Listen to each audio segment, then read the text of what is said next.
in their gilded House and Senate seats funded by the NRA telling us nothing could ever be done to prevent this. We call BS! They say that tougher gun laws do not decrease gun violence. We call BS! They say a good guy with a gun stops a bad guy with a gun. We call BS! They say guns are just tools like knives and are as dangerous as cars.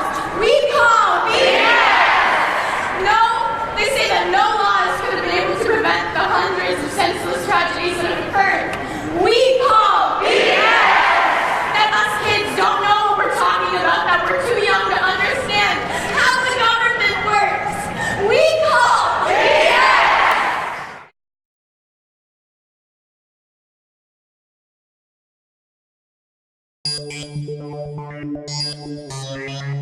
It's time for Forward Nation Radio.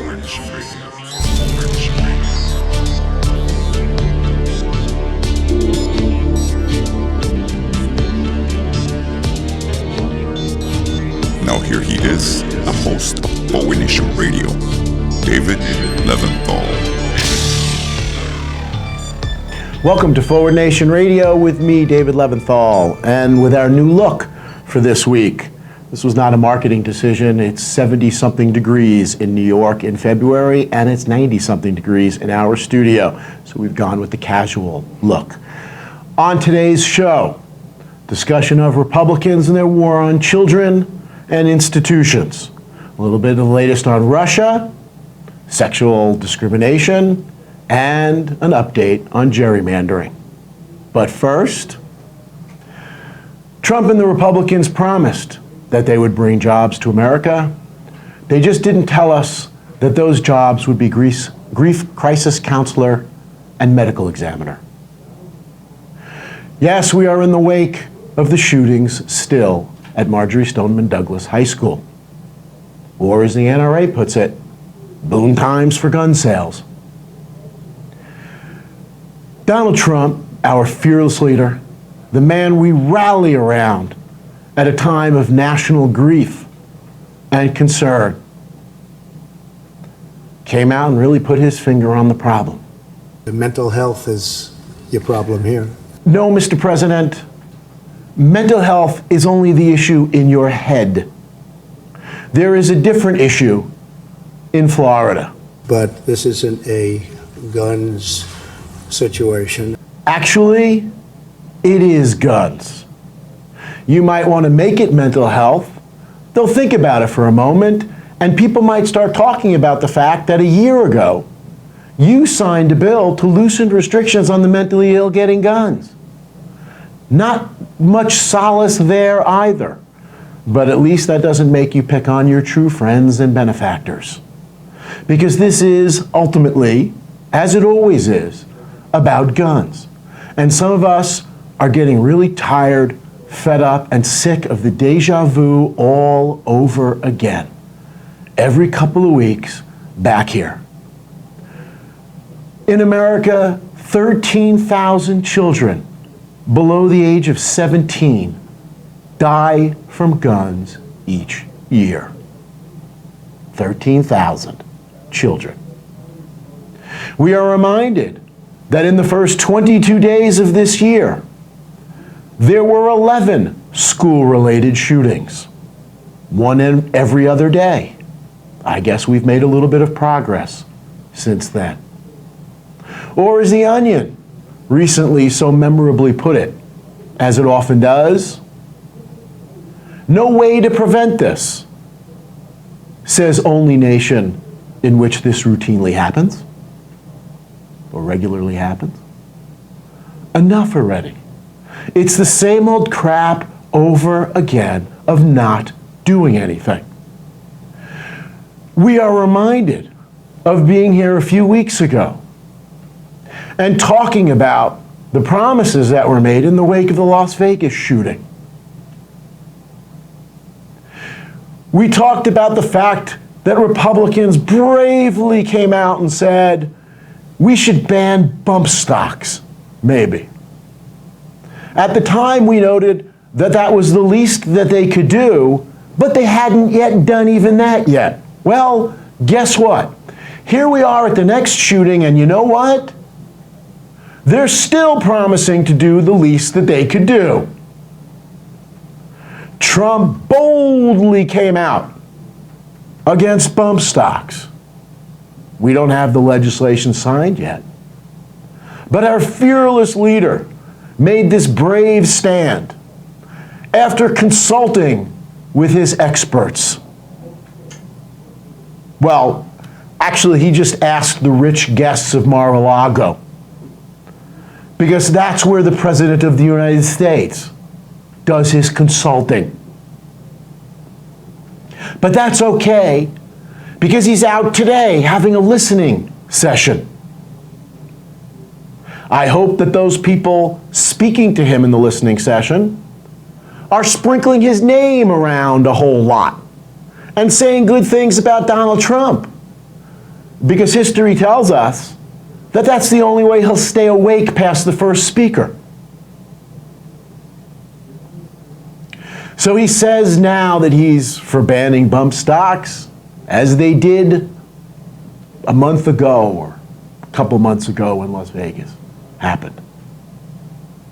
And yet, in the wake of the shooting in Parkland, Florida, the Florida legislature once again refused to ban assault rifles. There is hope that something will happen this time, because kids are taking up the torch and carrying it here. There is hope that the movement by brave and inspiring speakers from that high school will actually put pressure on our government to finally do something about the carnage. We read a recent poll that says by 67% to 29%, Americans support an assault weapons ban. And yet we don't get it. We will be told, as we already are, not to politicize the issue, which is, of course, inherently political. We will be hearing calls to get beyond politics, and must be aware, even of people who are on our side on this one, of false equivalencies. Because this is not both sides. This is one side. This is a Republican Party that is insane, that is so enthralled with the National Rifle Association, so owned by them, that they make the Democratic Party, which is only corrupted by the NRA, look honest. Let's talk for a moment about who the NRA is so we don't forget what's going on here, because this is important. You will hear about how this is about hunters and people defending themselves. You will hear all kinds of bullshit about what this is about. But make no mistake, what this is about is selling more guns. It is about greed. It is about profit. It is about the lowest scum on the planet, willing to further enrich themselves literally over the dead bodies of our children.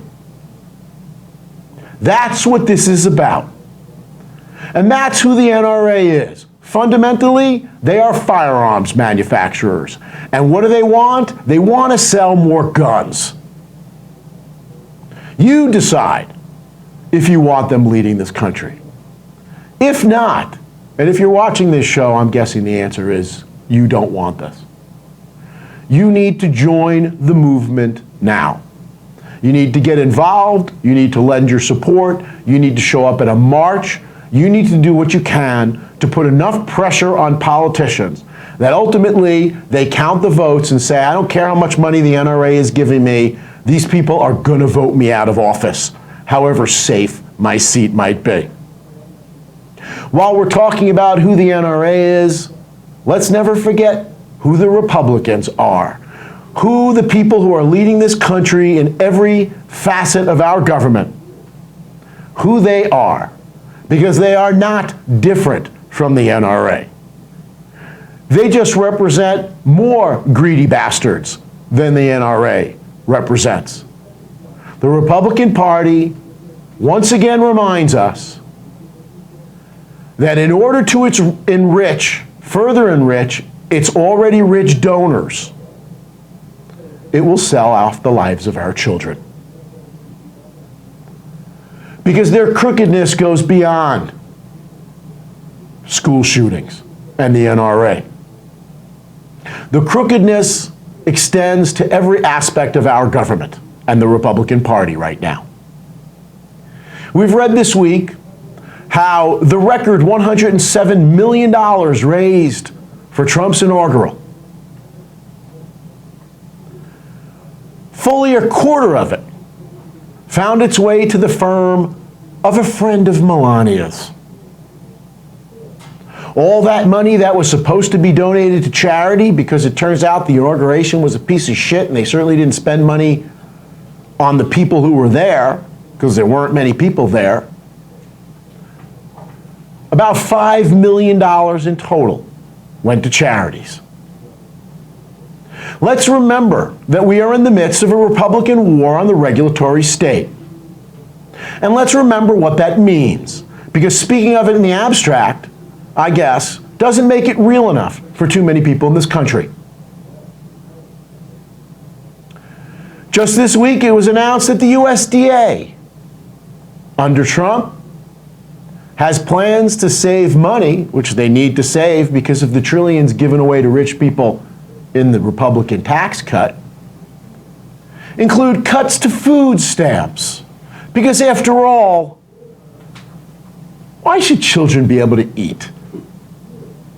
Understand when we talk about cuts to food stamps that food stamps are to provide nutrition to children, as, for instance, our school nutrition programs, which the USDA has also announced that they will be weakening regulations governing school nutrition. They will be instituting weaker rules for meat inspection. Because after all, a little bit of rat feces never hurt anybody. Okay, wait, that's not fair, because under the current rule, there's a little bit of rat feces in your meat. Under the no rules, the rat feces will probably be your meat. Yes, this is an administration and a political party that looks back to the glory days, so aptly chronicled by Upton Sinclair a century ago in the jungle. That feel-good rom-com about those wonderful workings of people in your meat factories. Whose tainted meat gonna hurt? It's somehow better, and I guess it is, but it's not good enough that we poison our children slowly. Also, this week, Congress voting to gut the Americans with Disabilities Act. Because after all, disabled fetuses are something we should be very concerned about. But disabled children? Oh, fuck them. Once again, we get to be reminded, as Emma Gonzalez has famously done, the student whose video went viral. We are reminded of former Representative Barney Frank telling us that Republicans believe that life begins at conception and ends at birth. And here we are again.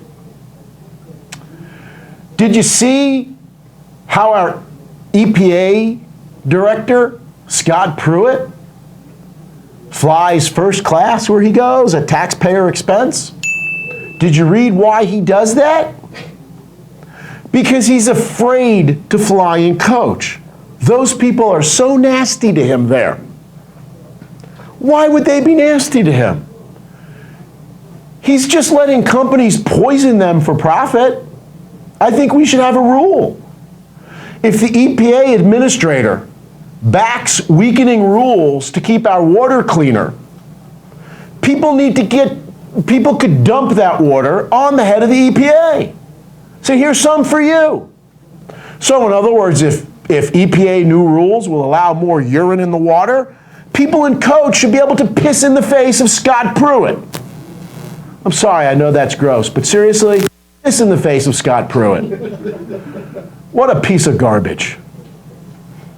Puerto Rico, which we don't mention enough on this show because, like everything else this administration is doing to destroy people's lives, it's eclipsed by many things that have happened since. But 1/4 of Puerto Ricans are still without electricity. Maybe we didn't cause that crisis. No, it's Trump bondholder friends who did. But we're sure as hell not helping it. Because, you know, if only they were Americans and white. DACA. We can't even get that done. Literally, we are talking about our children. Oh no, their children. Brown children.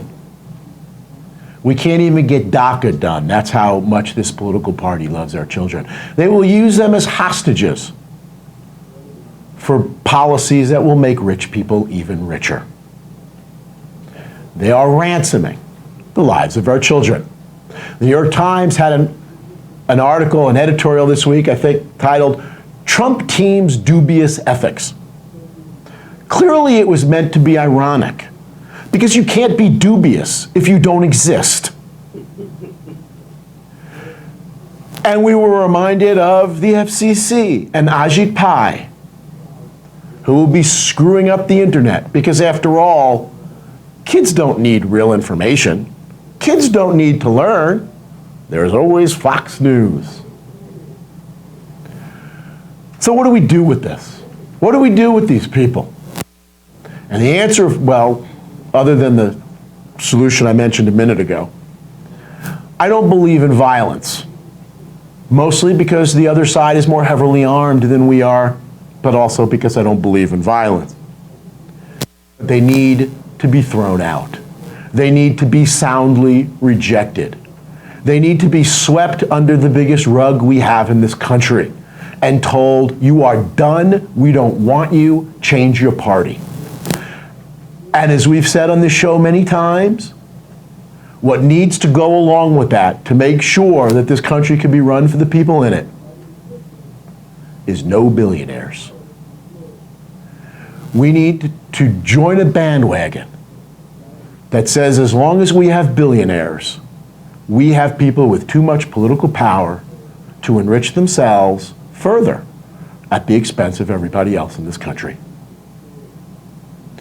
It's time to choose a side, and it's time to have your voices be heard before it's too late.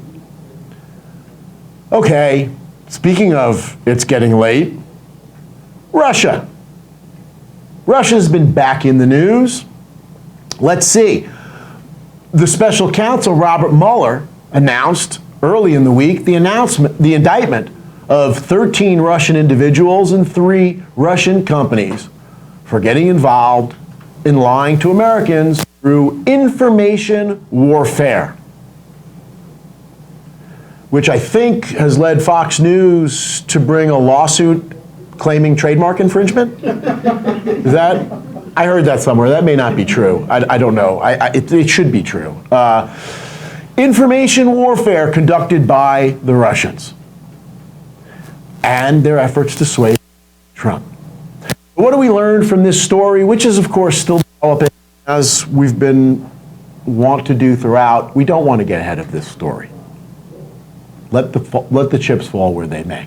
But what do we learn from what we know so far? First of all, let's go back to the reaction of our great and glorious leader, who's constitutionally sworn to serve, to defend and protect, whatever the hell the constitutional oath is, and who reacted to an indictment of Russians engaging in democratic warfare against this country by, as he always does, I didn't do it. It's not me. It's okay. This is not anything bad for Trump. It's good for Trump. Once again, our fearless leader rushed to the defense of himself and only himself. Oh, how glorious. Really, Trump supporters? Seriously? You're buying into all this? Still? He races to his own defense. But even more than that was the way he raced to his own defense and the progress of his reaction to this, which is just classic. And is a reminder that the President of the United States is an idiot who watches too much TV. He initially responded by saying, "See, this is great for me." How's he so clueless? Well, the answer, as you all know, is he watches Fox News. He learned about this probably from watching Fox News. And Fox News was busy lying to the morons who watch Fox News. Like, the president, who might have the ability to get information from somewhere else. More on that in a moment. And Trump was like, yeah, that's right. This is good for me. Excellent. This was abetted, of course, undoubtedly by his aides coming in to talk to him about this. And what do we know about what his aides say to him? They lie to him because he's 4 years old. And they have to lie to him so he doesn't blow something up. So you can imagine his aides coming in and saying, "Don't worry, Mr. President, this is fine. It's not bad about you. This is great, whatever. This is good for you, Mr. President. It's wonderful." But then the president, unlike, to his credit, unlike his supporters, turned the channel. Okay, I just really indicated how old I am right now. Okay, nobody watching the show has ever turned a channel. They hit a different button or something. Like tubes, the internet.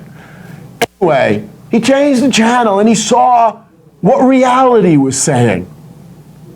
And then he went nuts. He went insane in blasting in tweets, a tweet storm over the weekend. Poor president, reality for a moment set in.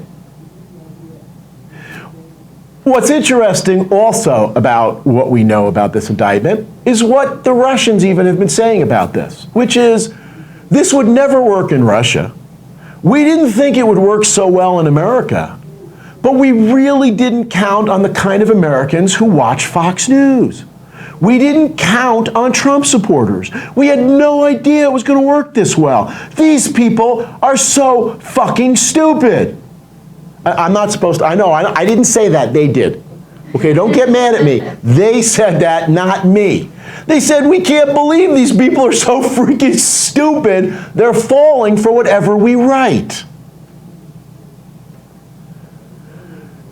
Essentially, they discovered the Republican playbook.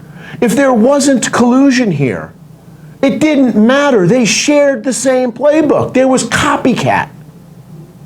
First of all, they were lying to idiots.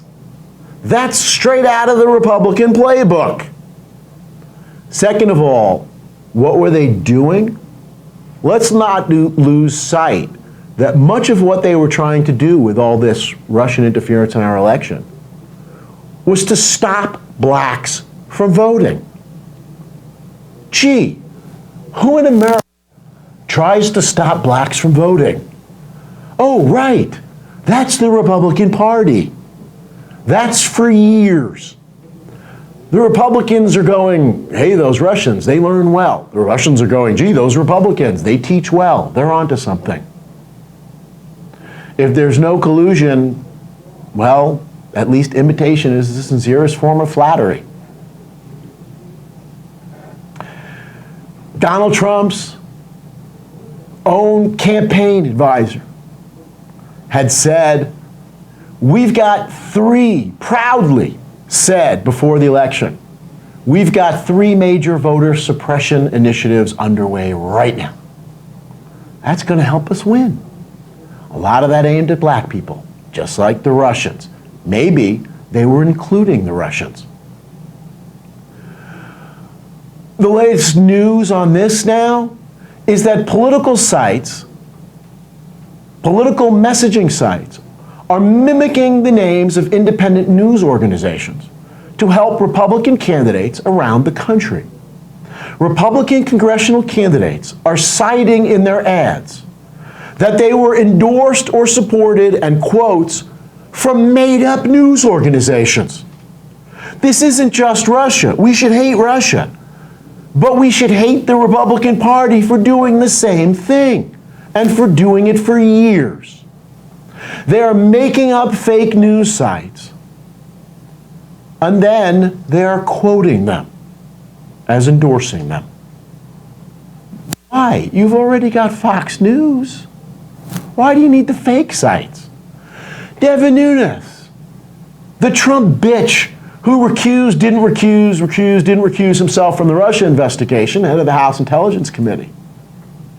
According to Politico, he launched a so-called news outlet called the California Republican. This really is Nazi Germany stuff. There's one thing that Republicans were right about, a little bit anyway. Where the hell was the FBI in all this? Why did it take a special counsel to indict these people? Now, this has nothing to do with the Russia investigation. Distracting, as they're trying to do with the shooting, now blame it on the FBI. The FBI should be able to walk and chew gum at the same time. And it should be able to investigate the Russia crisis. Why wasn't it indicting these people? And yes, why wasn't it doing more to stop the proliferation of guns in the hands of jackasses? Oh, right. It has to deal with Republicans. Also in Russia, Rick Gates has apparently pleaded guilty to money laundering and illegal foreign lobbying. Rick Gates is the guy who worked underneath Paul Manafort. We're getting closer and closer to Paul Manafort. People are speculating as to what this means.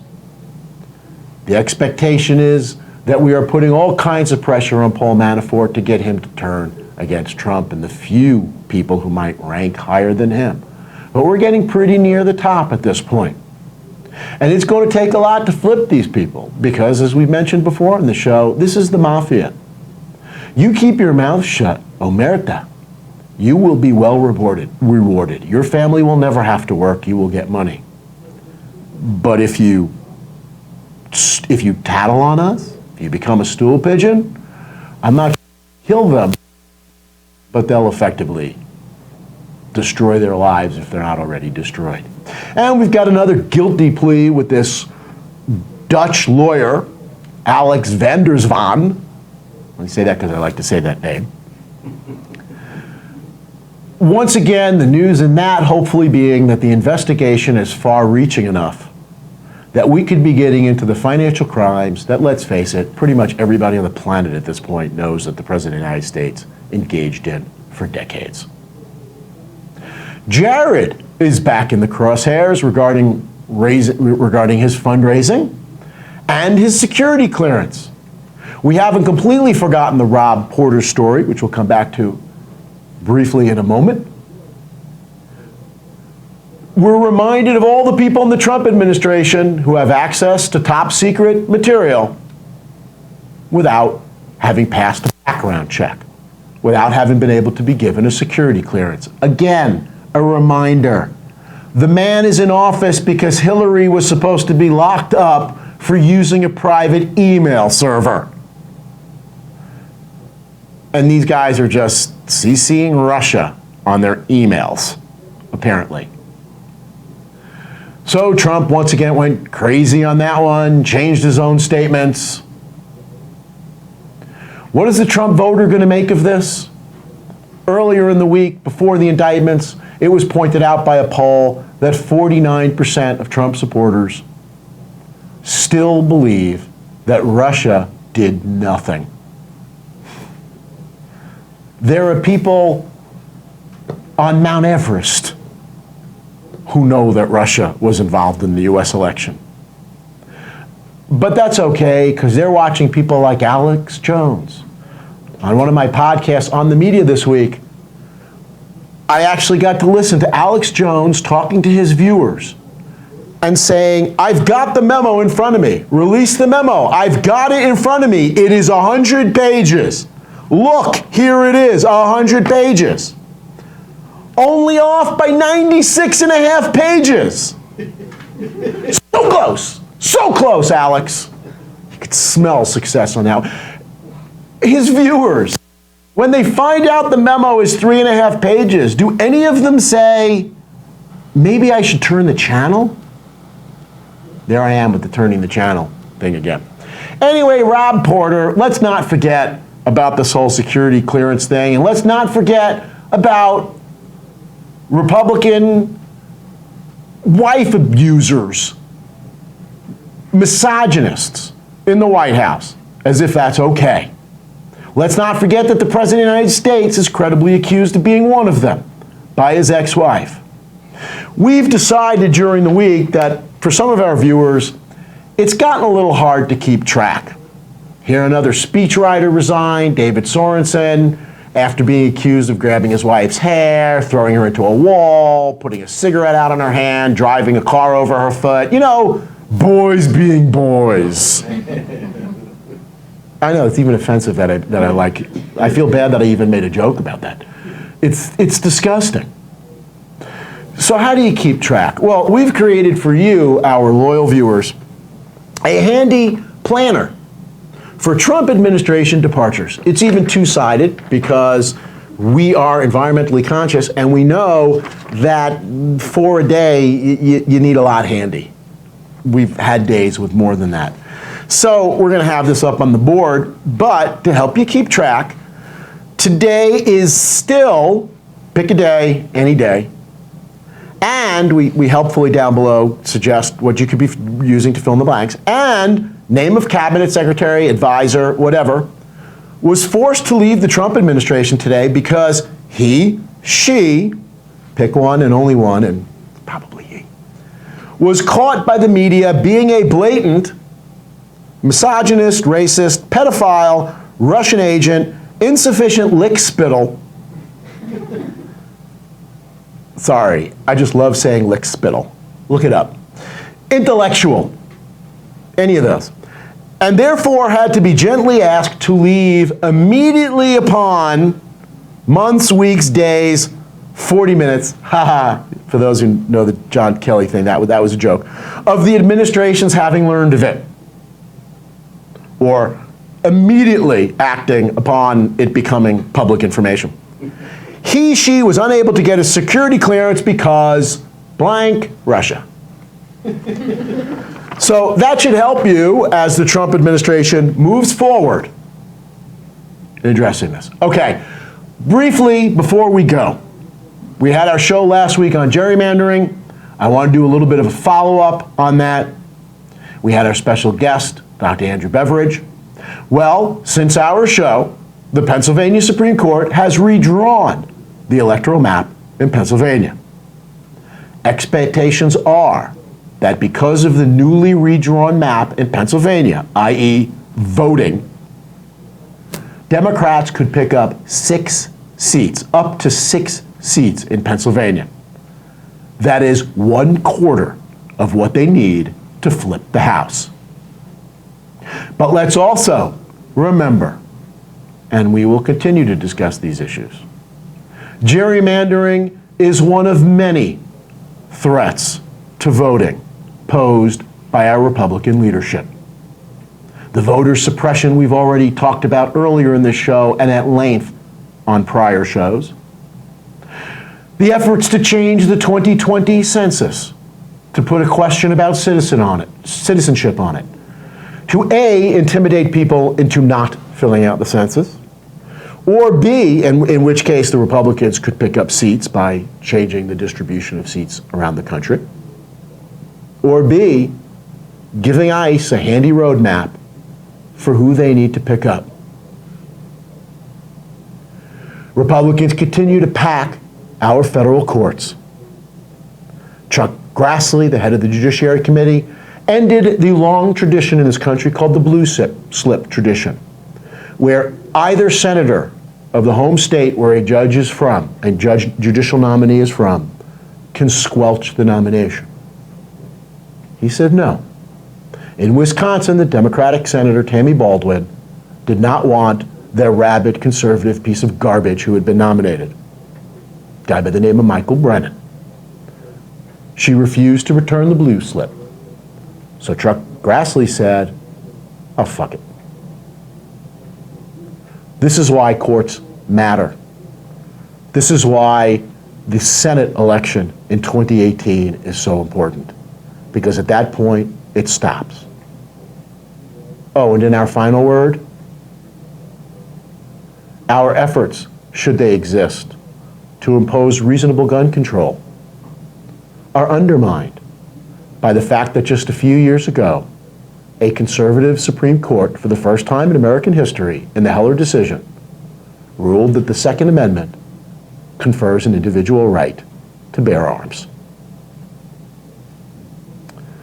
We'll see you next week with hopefully some happier news. Have a good week until then. Thanks as always for joining us.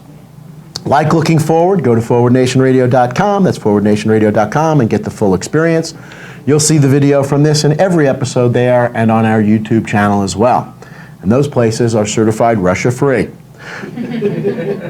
Don't miss the next Forward Nation Radio podcast on Podbean at podbean.com. If you love what you heard, like what you heard, and you are insistent upon going on Facebook or Twitter, please subscribe to us or subscribe to our show. Share us with your friends. Help spread the word. That's how things change. Forward Nation Radio. Thank you. See you next week.